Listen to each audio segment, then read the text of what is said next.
What's up? So today I got this Minbach tire that needs to be changed out. It's probably good. I'm gonna keep it as a backup because this one has no tread, which means no grip in the grass or anything. So the first thing that you want to do, or at least I do, is pop the valve stem out, get all the air out the tube. So when you take the two tires apart, or two wheels, since these are split wheels, they don't really explode and come out on you. So we'll pop that out real quick. But this is a older style Azoo something wheel from OMB Warehouse. It comes with the sprocket and wheel. It comes with another tire. That's the one I'm going to be putting on today, which is just a little knobby tire. This one right here. So it should have a little bit better grip than the one I have, because this one right now, you can see it's very soft right there and very hard right there. But these two bolts right here, there's three right here, three on the back. These are all 1/2 inch. So I'm gonna pop them off and show you the next step. So after removing them 3 nut bolts, you got your sprocket right here, and then you got your wheel, which should pull apart, but since it has been on there for a while, it will be a little stuck. So best thing to do is take in here,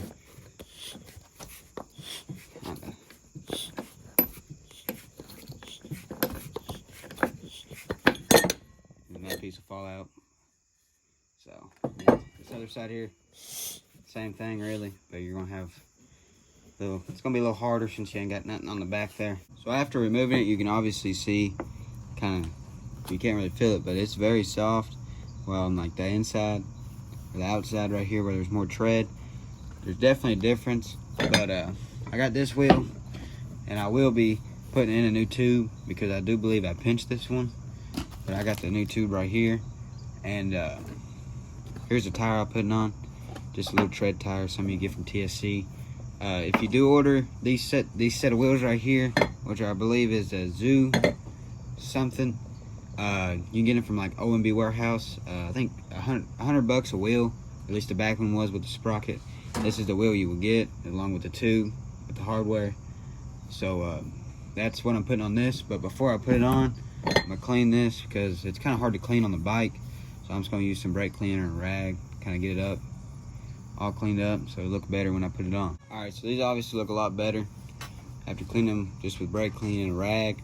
I didn't clean with a clean rag, so I mean it's a little smurry because it had oil on it and stuff, but that's fine. When you're cleaning them with really any cleaning supply, especially with brake clean, avoid getting into the bearings, because when it gets in the bearing, you'll just eat the grease out, and then you'll have locked up bearings. Which these bearings are new, since I have rode it in the dust and mud and stuff, and with the water, they are kind of, they'll need new bearings soon. But for now, for where I ride, or when I ride, they'll be fine. You can hear that one probably, just a little roller. But the next thing is, what I like to do, simply take your tube and put it in. Some people like to, well, the first thing you really need to do is see if this wheel is directional, which this one I don't believe is.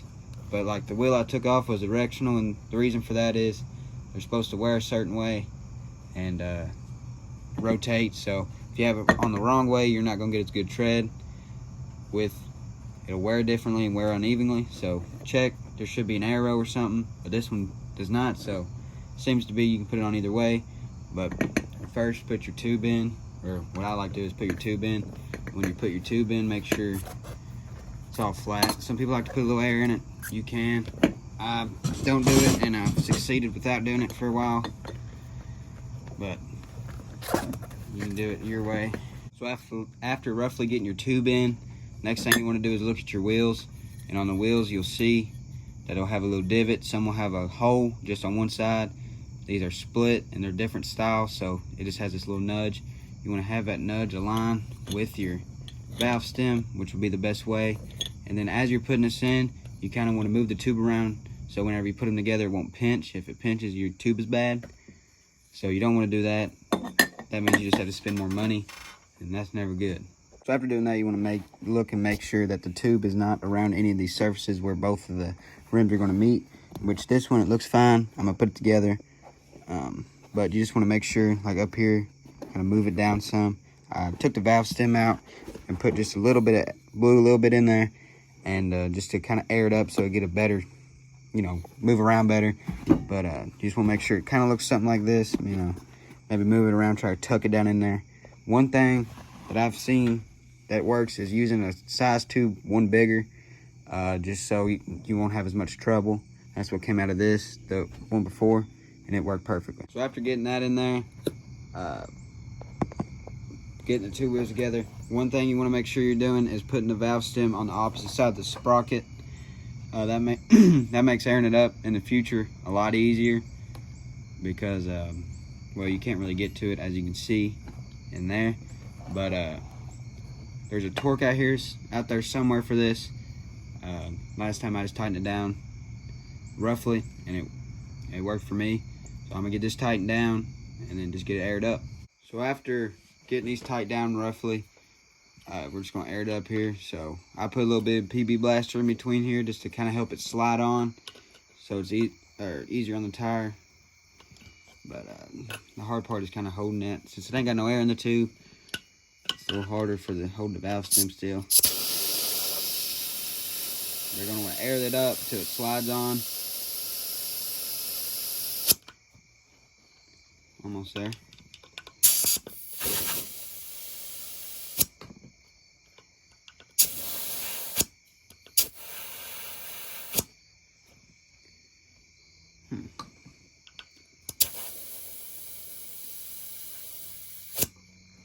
I had to let the compressor build up a little bit more air, but we're going to continue putting some air in it.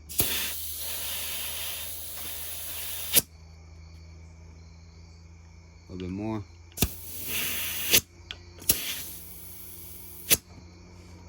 And just a little bit more because it's bottom side.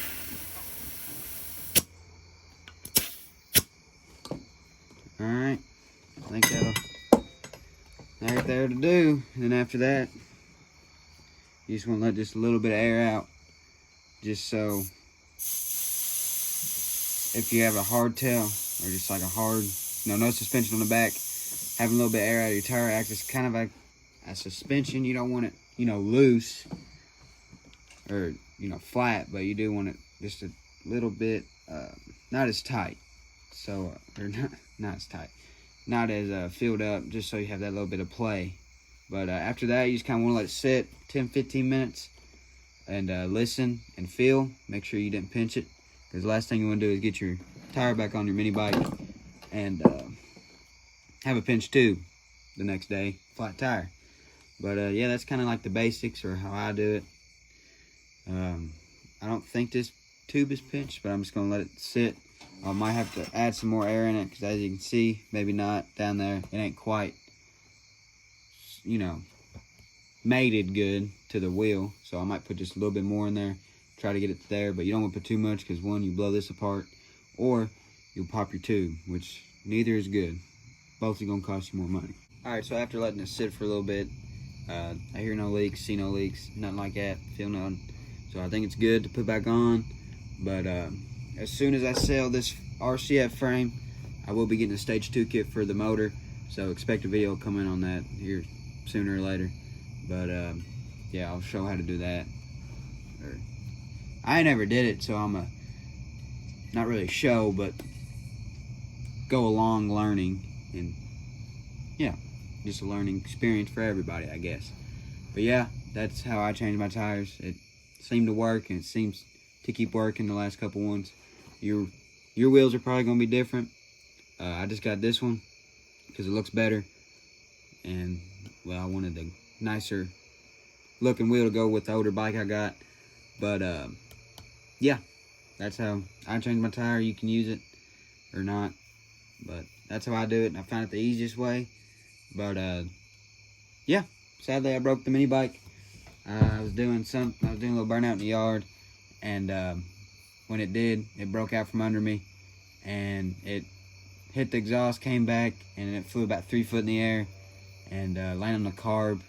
Nothing's wrong with this, but I did have to get new bolts, and I don't know what you call it, but it's something that go between this and the carburetor. It broke, causing it to just run with tremendous air and it would not run, and it would idle really high. And also, I don't know if I said it, but the bolts were bent a little bit. So I decided just to get a new one. They're like 20 bucks. So I got that one on the way. Supposed to be here Thursday. So I might do a video of installing that. I don't know yet. But yeah, hopefully I can help y'all out a little bit with changing your tire. Let me know how that goes. I will leave a link down below to where you can get this tire. It seemed to be working for me, and it does. Keep on doing that. So yeah, hope y'all enjoyed.